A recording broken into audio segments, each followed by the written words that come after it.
ଉପଯୁକ୍ତ ସମୟ। ଅମାବାସ୍ୟାର ଦିନ ଥିଲା। ଜଣେ ବ୍ୟକ୍ତି ସେହି ଦିନ ସମୁଦ୍ରରେ ସ୍ନାନ କରିବା ପାଇଁ ଯାଇଥିଲା, କିନ୍ତୁ ସ୍ନାନ କରିବା ବଦଳରେ ସେ କୂଳରେ ହିଁ ବସି ରହିଲା। ଆଉ ଜଣେ ବ୍ୟକ୍ତି ଆସି ପଚାରିଲେ, ସ୍ନାନ କରିବା ପାଇଁ ତ ଆସିଛ, ସମୁଦ୍ର କୂଳରେ କାହିଁକି ବସିଛ? ସ୍ନାନ କେତେବେଳେ କରିବ? ଏହା ଶୁଣି ସେହି ବ୍ୟକ୍ତି ଜଣକ ଉତ୍ତର ଦେଲା କି ଏହି ସମୟରେ ସମୁଦ୍ର ବହୁତ ଅଶାନ୍ତ ଅଛି, ଉଞ୍ଚା ଉଞ୍ଚା ଲହଡ଼ି ଉଠୁଛି। ଯେତେବେଳେ ଲହଡ଼ି ବନ୍ଦ ହୋଇଯିବ ଏବଂ ଉପଯୁକ୍ତ ସମୟ ଆସିବ, ସେତେବେଳେ ମୁଁ ସ୍ନାନ କରିନେବି। ପଚାରିଥିବା ବ୍ୟକ୍ତି ଜଣକୁ ଏହି କଥା ଶୁଣି ହସ ଲାଗିଲା। ସେ କହିଲେ, ଆରେ ଭାଇ, ସମୁଦ୍ରର ଲହଡ଼ି କ'ଣ କେବେ ବନ୍ଦ ହେବ? ଏହା ତ ସବୁବେଳେ ଏମିତି ହିଁ ହୋଇଥାଏ। ସମୁଦ୍ରରେ ସ୍ନାନ ତ ଲହଡ଼ିମାନଙ୍କର ଚାପୁଡ଼ା ଖାଇକରି ହିଁ କରିବାକୁ ପଡ଼ିଥାଏ, ନହେଲେ ତ ସ୍ନାନ କେବେ କରି ହିଁ ପାରିବନି।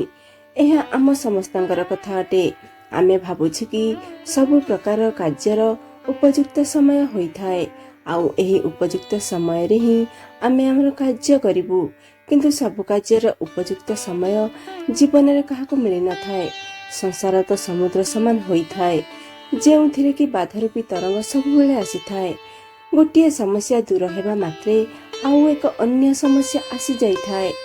ଯେମିତି ସେହି ବ୍ୟକ୍ତି ଜଣକ ନ ଗାଧୋଇ ରହିଗଲା, ସେହିଭଳି ଭାବରେ ଉପଯୁକ୍ତ ସମୟର ଅପେକ୍ଷା କରୁଥିବା ବ୍ୟକ୍ତିମାନଙ୍କୁ କେବେ ହେଲେ ମଧ୍ୟ ଉଚିତ ସମୟ ମିଳିନଥାଏ ଏବଂ କୌଣସି କାର୍ଯ୍ୟ ପାଇଁ ଉପଯୁକ୍ତ ସମୟର ଅପେକ୍ଷା ନ କରିବା ଉଚିତ।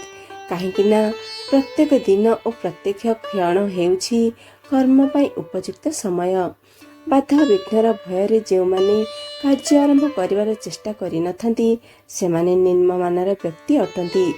କାର୍ଯ୍ୟ ଆରମ୍ଭ କରିବା ପରେ ବାଧାବିଘ୍ନ ଲାଗି ଯେଉଁମାନେ ଅଧା କାର୍ଯ୍ୟରେ ହିଁ ଅଟକି ରହିଯାଆନ୍ତି, ସେମାନେ ମଧ୍ୟମ ଧରଣର ବ୍ୟକ୍ତି ଅଟନ୍ତି।